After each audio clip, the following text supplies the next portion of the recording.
जितनी भी मज़म्मत की जाए और अफसोस किया जाए उतना कम है। इसके दो पहलू हैं बड़े मामलात के।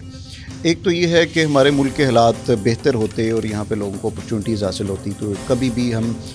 सस्ता MBBS करने के लिए या कम मेरिट पे MBBS करने के लिए अपने बच्चों को भेजने पे मजबूर ना हो। हमें किर्गिस्तान हुकूमत को ऐसे इक़दामात करने चाहिए थे कि जो लोग उनके पास डॉलर्स के अंदर फ़ीस पे कर रहे हैं, उनकी मईशत के अंदर जैसे हम चाहते हैं मुल्क से बाहर से पैसे आए, इन्वेस्टमेंट आए, जो लोग लेके आ रहे हैं उनके तहफ़्फ़ुज़ को यकीनी बनाएं। इस सारे अहम एक आप कह लें कि हमारे तलबा की जो जान है वो ख़तरे में है। हमारे शहरी वहाँ पर मौजूद हैं और तकरीबन 10,000 के लगभग जो पाकिस्तानी तलबा है वो वहाँ पर मौजूद हैं। तो मुख्तलिफ़ कबीले हैं जिन्हें माजरत के साथ ना बोलने की तमीज़, ना उठने की तमीज़ है, ना बात करने की तमीज़ है उन लोगों को, और उनके मजाज भी बड़े अजीब से हैं और इंतहाई शिद्दत पसंद, इंतहा पसंद लोग हैं। बिस्मिल्लाहिर्रहमानिर्रहीम, अस्सलाम वालेकुम। मैं हूं आपका मेज़बान महर आदिल। नाज़रीन, इस वक्त अफसोसनाक जो ख़बरें हैं वो आ रही हैं किर्गिस्तान से कि जहां पर पाकिस्तानी तलबा पर जो है वो हमले किए जा रहे हैं। ना सिर्फ पाकिस्तानी तलबा पर बल्कि जो गैर मुल्की तलबा वहाँ पर हैं तालीम हासिल करने के सिलसिले में वहाँ पर मौजूद हैं, उनके ऊपर जो है वो हमले किए जा रहे हैं मुकामी लोगों की जानिब से। क्या वाक़या थे और क्यों इस तरह ये पुरतशद्दुद जो हमले हैं वो शुरू हुए, इस हवाले से हमारा साथ देंगे कामरान साकी साहब। उनसे जानेंगे कि आखिर ये माजरा क्या है और माजी के अंदर भी इस तरह के जो वाक़यात पेश आए तो उनके बाद क्या किर्गिस्तान की हुकूमत की जानिब से इस तरह की क्या पॉलिसीज़ बनाई गई ताकि आइंदा जो है इन वाक़यात से निपटा जा सके और इस तरह के नाखुशगवार वाक़यात जो हैं वो दोबारा पेश ना आए। बहुत शुक्रिया कामरान साकी साहब कि आपने टाइम दिया। कामरान साकी साहब, ये आखिर माजरा क्या है? इस तरह से पुरतशद्दुद जो वाक़यात हैं वो क्यों सामने आए और इतने दिनों के बाद, और फिर अफसोसनाक इतलात के मुताबिक कि हलाकतों की भी कुछ इतलात आ रही हैं। बहुत शुक्रिया आपका। देखिए, यकीनन जितनी भी मज़म्मत की जाए और अफसोस किया जाए उतना कम है। इसके दो पहलू हैं बड़े मामलात के। एक तो ये है कि हमारे मुल्क के हालात बेहतर होते और यहाँ पे लोगों को अपॉर्चुनिटीज़ हासिल होती तो कभी भी हम सस्ता MBBS करने के लिए या कम मेरिट पे MBBS करने के लिए अपने बच्चों को भेजने पे मजबूर ना होते। दूसरा, यकीनन हमें किर्गिस्तान हुकूमत को ऐसे इक़दामात करने चाहिए थे कि जो लोग उनके पास डॉलर्स के अंदर फ़ीस पे कर रहे हैं, उनकी मईशत के अंदर जैसे हम चाहते हैं मुल्क से बाहर से पैसे आए, इन्वेस्टमेंट आए, जो लोग लेके आ रहे हैं उनके तहफ़्फ़ुज़ को यकीनी बनाएं। लेकिन उसके लिए भी फिर आपको किर्गिज़ मजाज जो है उसे समझना बड़ा ज़रूरी है, क्योंकि उसका तकरीबन 90% इलाका जो है वो पहाड़ों पर मुश्तमिल है, कबाइल पे मुश्तमिल है, और वहाँ पे मुख्तलिफ़ कबीले हैं जिन्हें माजरत के साथ ना बोलने की तमीज़, ना उठने की तमीज़ है, ना बात करने की तमीज़ है उन लोगों को, और उनके मजाज भी बड़े अजीब से हैं और इंतहाई शिद्दत पसंद, इंतहा पसंद लोग हैं कि आप इंडिया जैसे मुल्क को भी जो है शायद भूल जाएं उनसे जब आपका वास्ता पड़े। तो उनका आप इवन के परचम भी देखें तो उसके अंदर जो 40 किनारे हैं वो मुख्तलिफ़ 40 कबाइल को जो है वो रिप्रेजेंट करते हैं। तो 40 तरह के, 40 मजाज के लोगों को साथ चलाना, हुकूमत करना, ये बड़ा एक चैलेंज है किर्गिस्तान के लिए, और माजी में भी ऐसे जो है वो वाक़या से भरा हुआ है। अच्छा कामरान साकी साहब, अभी आपने उनके मिजाज की बात की कि कबायली मिजाज है। अगर हम पाकिस्तान के कबायली इलाकों की बात करें तो बड़े मेहमान नवाज लोग हैं, और उस तरह ही हमें शायद कबाइल के हवाले से अगर बात की जाए तो हमारा भी जहन उसी तरफ जाता है कि शायद वहाँ के लोग जो हैं वो मेहमान नवाज हैं। लेकिन कामरान साकी साहब, ये वाक़यात शुरू कहाँ से हुए? 13 मई से ये जो है पुरतशद्दुद एक वाक़या हुआ जिसके बाद ये पूरी बुनियाद बनी। तो ये वाक़या आखिर है क्या? इस तरह की कौन सी ऐसी नौबत आई कि आज जो है वो मुकामी वहाँ के और वहाँ के जो गैर मुल्की हैं वो आमने सामने आके खड़े हैं? देखिए, असल में ये कोई एक तो नया वाक़या नहीं है, जैसे मैंने पहले कहा। पहले तो इसको समझ लीजिए कि इस दफ़ा हुआ क्या है। अभी तक की जो इतलात हैं उसके मुताबिक, जो हमारी वहाँ पे तलबा से भी बात हुई और एक्सपर्ट से भी बात हुई, वहाँ पे एक मिस्री तालबात को छेड़ने पर मुकामी किर्गिज़ तलबा की जानिब से या आम शहरियों की जानिब से ये मामला जो है वो ज़्यादा बढ़ा। उसके बाद क्योंकि रद्द-ए-अमल तो हर तरफ से आता है, तो कुछ अरबी और मिस्री, कुछ ममालिक के तलबा जो हैं वो इसके ख़िलाफ़ इकट्ठे हुए,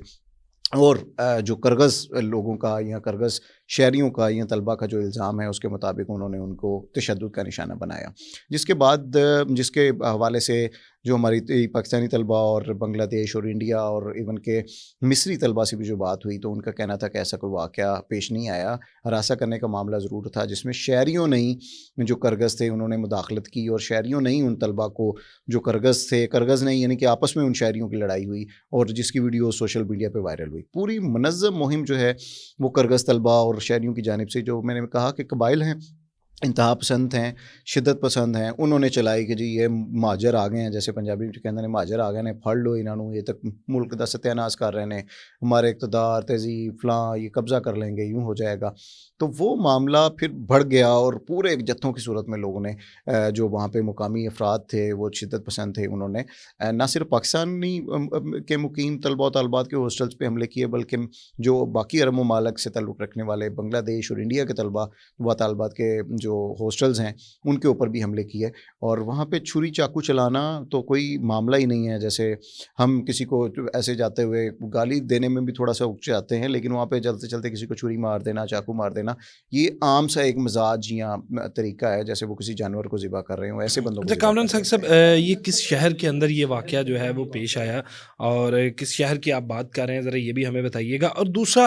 اس سارے اہم ایک آپ کہہ لیں کہ ہمارے طلبہ کی جو جان ہے وہ خطرے میں ہے، ہمارے شہری وہاں پر موجود ہیں، اور تقریباً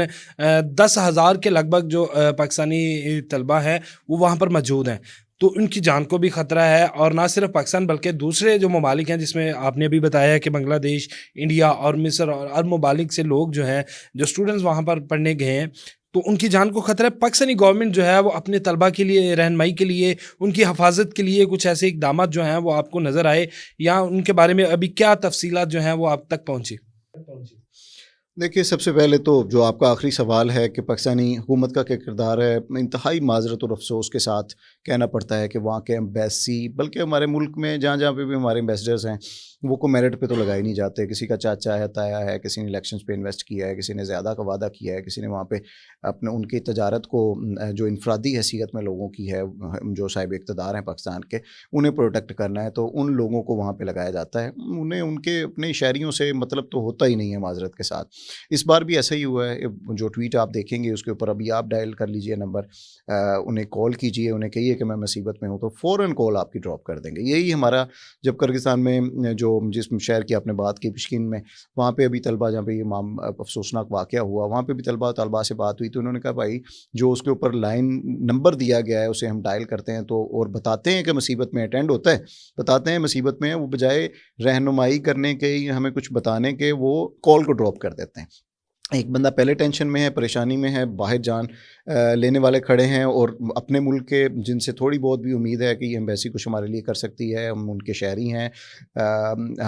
کسی طرح سے بھی ہماری کوئی مدد ہو سکتی ہے، جب آپ اسے ہیلپ لائن پہ ایک جو واحد راستہ تنکے کا سہارا آپ کو ملتا ہے اس سے بھی اثر رد عمل ملے گا تو ان کے اوپر کیا گزرے گی۔ تو یہ ایک بڑی عجیب سی صورتحال جو ہے وہ ہمیں وہاں پہ نظر آتی ہے۔ اسی شہر میں ماضی کے اندر 2020 کے اندر آپ کو یاد ہوگا کہ پوری ایک بغاوت کا سلسلہ انہیں قبائلیوں مختلف قبیلوں کی جانب سے ہوا، اور ایک قبیلے نے جو ہے وہ ایئرپورٹ پہ قبضہ کر لیا،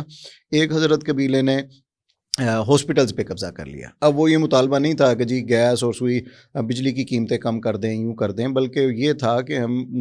جس نے ایئرپورٹ پہ قبضہ کیا اس قبیلے کا کہنا تھا کہ وزارت اس کی ایئرپورٹ کی جو ہے وہ ہمیں دے دیں، یعنی کہ ہوا بازی کی جو ہے وزیر ہمیں بنا دیں۔ دوسرا جو ہے وہ محکمہ صحت کو چاہتا تھا کہ ہمیں اس کا سربراہ بنا دیں، جیسے ہمارے وزیر مشیر اور ڈائریکٹرز اور چیئرمینز ہوتے ہیں۔ تو یہ ان کے حالات ہیں، اور اس سے ٹھیک آپ 10 سال پیچھے جائیں، 2010 کے اندر آپ کو یاد ہوگا یوسف رضا گیلانی کی حکومت تھی، تو تب بھی اوش جو وہاں پہ ایک شہر ہے بڑا کرگستان کا، وہاں پہ ایسے معاملات ہوئے، اور وہاں پہ بلکہ 72 بند گاڑیوں کے اندر جو ہے وہ پاکستانی طلباء و طالبات کو ایئرپورٹ تک لایا گیا، اور خصوصی طیارہ وزیر اعظم کا یہاں سے گیا جنہوں نے وہاں سے نکلنے میں مدد ملی، اور اس وقت بھی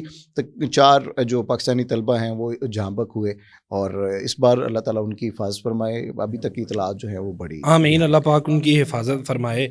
ہمارے بچے ہیں، ہمارے ملک کا جو ہے وہ ایک روشن مستقبل ہے، اور ان کی معیشت میں ایک اہم کردار ادا کر رہے ہیں۔ سب اس طرح کے معاملات اگر دیکھیں تو وزارت خارجہ جو ہے اس کا بڑا اہم کردار ہے، اور اس بار وزارت वजारत ख़ारजा की अगर बात करें तो इसहाक डार जो कि एक मंजे हुए सियासतदान हैं, उनका कहीं कोई किरदार आपको नज़र आ रहा है कोई इस तरह का कि एक तरफ तो बच्चे परेशान हैं, दूसरा पाकिस्तान के अंदर उन फैमिलीज़ को जो है वो ख़ासी तकलीफ़ का सामना है जिनके बच्चे जो हैं इस वक्त वहाँ पर मौजूद हैं और एक कैद की आप कह लें कि सूरत हाल का उनको सामना करना पड़ रहा है। कुछ इस तरह की इत्तलाआत या कोई आपको कुछ ऐसा किरदार नज़र आया कि जहाँ पर इसहाक डार साहब जो हैं हमारी वजारत ख़ारजा या ऑफिस जो है वजारत ख़ारजा का उसने कोई अपना किरदार अदा किया हो? देखिए, बयान की हद तक तो मैंने जैसे पहले कहा कि वज़ीर-ए-आज़म ने नोटिस लिया है तो थोड़ा बहुत एक्टिव हुए हैं, लेकिन मैंने फिर कहा कि जिसने अमल करवाना है, जिस एम्बेसी ने जो वहाँ पे मौजूद है, उसकी एक तो अटेंशन नहीं है शायद यहाँ, दूसरा ये है कि इसमें भी हकीकत है कि वो मजबूर इतनी है कि वो क्या करे ना, उसके पास वहाँ पे फोर्स है और वहाँ पे जो हुकूमत किर्गिस्तान में मौजूद है वो कबाइल की इस छिड़ी हुई जंग से इतना डरती है कि ये ना हो कि ये कहीं अवानों तक आ जाएं और ये असम्बलियाँ जो हैं वो हमारी गिर जाएं। जैसे हमें डर होता है कि जी ये पंजाबी इकट्ठे हो जाएंगे, बलोची इकट्ठे हो जाएंगे, सिंधी इकट्ठे हो जाएंगे, यहाँ ANP इकट्ठी हो जाएगी, PTI आ जाएगी, तो ये लड़ाई जो है वो 1 2 4 लोगों से फैलती हुई है, एक शहर से फैलती हुई जंगल की आग की तरह पूरे इलाके में या मुल्क में ना फैल जाए और हमें अपना इक़्तिदार ना खोना पड़े। तो ये भी एक प्रेशर यकीनन ज़रूर है। बाकी जहाँ तक इसहाक डार साहब की बात है तो इन बेचारों के बस में क्या मामला होना है, और वो कभी वज़ीर हमें लगता है कि जी ये फ़िनांस को अच्छा संभाल लेंगे तो हमें उन्हें फ़िनांस की मिनिस्ट्री दे देते हैं, कभी हमें लगता है कि जी ये दौरे अच्छे कर लेते हैं या लोगों से ताल्लुकात अच्छे बना लेंगे तो हम इस दफ़ा हमने उस तरफ मौका दे दिया है। हमें चंद घरानों या चंद लोगों के अलावा तो चेहरे नज़र ही नहीं आते, तो फिर अगर यहाँ पे मेरिट नहीं है तो फिर आप अच्छा कामरान साहब लोगों एक का बड़ा नाम अहम नहीं सवाल बता कि सकते। इस तरह के पुरतशद्दुद वाक़यात और फिर पाकिस्तान का जो है वो किर्गिस्तान के साथ एक इस बरादरा ताल्लुक़ है, इस्लामी बरादर ममालिक है हमारा, तो इन वाक़यात से हमारी अवाम और उनकी अवाम की आपस में नफ़रतें नहीं बढ़ेंगी और दोनों ममालिक के ताल्लुकात नहीं कशीदा होंगे? देखिए, मैंने तो आपको पहले कहा कि अगर आप अपने मुल्क के हालत को बेहतर कर दें, इन बच्चों को यहाँ पे पढ़ने के मौके दें, तो क्या ज़रूरत है इतने मीलों सफ़र, इतने लाखों रुपए लगा के उन्हें वहाँ पे जाने की। आपकी अपनी तरजीहात ही दुरुस्त नहीं है। आप रातों रात पुल तो बना देते हैं, मेडिकल यूनिवर्सिटी बनाने में कितने पैसे लगते हैं, मेडिकल कॉलेजेस बनाने में कितनी देर लगती है, टीचिंग हॉस्पिटल्स बनाने के लिए कितनी देर लगती है। आपने कोविड के अंदर पूरे एक्सपो सेंटर को रातों रात जो है कई सैकड़ों बेड्स में तब्दील कर दिया। तो आपने अगर आपकी विल हो तो चलें, साल नहीं, 2 साल नहीं, 4 साल नहीं, 5 साल नहीं, आप लोग मौजूदा हुकूमत भी और गुज़श्ता हुकूमतें भी कई दफ़ा इक़्तिदार का मज़ा ले चुकी हैं। कुछ इब्तिदा तो करें उन मामलात को बेहतर करने के लिए। अब वहाँ पे मैंने कहा कि लोगों का मिजाज ही ऐसा है तो आप उन्हें किस तरह से बदल सकते हैं। आप अपने लोगों को, चंद लोग यहाँ पे अगर कोई आपसे लड़ पड़ें या आपसे उनकी ज़हनी हम आमदनी ना हो तो आप उन्हें नहीं, यहाँ घर में नहीं समझा सकते, तो आप दूसरे ममालिक की ज़िम्मेदारी कैसे ले सकते हैं। हमारे ताल्लुकात अपनी जगह पे, लेकिन हमारी बदकिस्मती से मजबूरी है कि हमें ऐसे मुल्क के पास जो है वो अपने बच्चों को MBBS की तालीम अच्छा देनी साहब है, जो भेजना एक पड़ता आपने है। बात की थी कि नंबर जो है वो दिया गया है, क्या आप हमारे नाज़रीन को जो है वो ट्राई करके बताएँगे कि नंबर जो है वो रिसीव भी होता है या नहीं? देखिए, वो इंटरनेशनल कॉल्स की अगर आपके पास फैसिलिटी है तो आप इसे डायल कर सकते हैं। वो मुकामी नंबर है जो वहाँ पे तलबा के लिए दिया गया है। वो कोई इंटरनेशनल अभी बहरहाल हमें बनाना चाहिए था कि पाकिस्तान में भी कोई डेस्क कायम कर दिया जाता। देखिए, वहाँ पे आपने जैसे बताया कि हज़ारों में या सैकड़ों में पाकिस्तानी तलबा वहाँ पे अभी भी मौजूद हैं जो मेडिकल की तालीम के साथ दीगर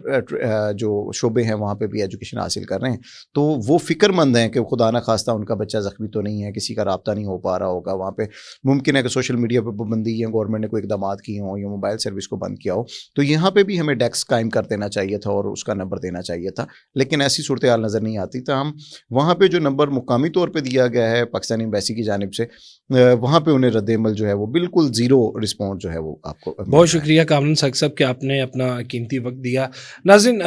हमें चाहिए कि हमारी गवर्नमेंट को कि बयानबाजी से निकल कर बाकायदा अमली इक़दामत करें ताकि हमारे जो बच्चे और उनकी फैमिलीज़ यहाँ पर परेशान हैं उनकी परेशानियों का जो है वो अज़ाला हो और सुकून की सांस लें अपने बच्चों की खैरियत मालूम करके, और अगर हालात कशीदा हैं तो फ़ौरी तौर पर ऐसे इक़दामत किए जाएँ कि जो तलबा हमारे वहाँ पर हैं जिनकी जानों को ख़तरा है उनको फ़ौरन जो है वो पाकिस्तान बुलाया जाए और उसके बाद मुज़ाकरात किए जाएँ और बाकायदा एक ऐसी हिकमत अमली बनाई जाए ताकि माजी के बाद जो है आने वाले वक्त में जो है इस तरह के कुछ वाक़यात जो हैं वो ना हो सके। इसके साथ ही हमें दीजिए इजाज़त, अल्लाह ने के बाद।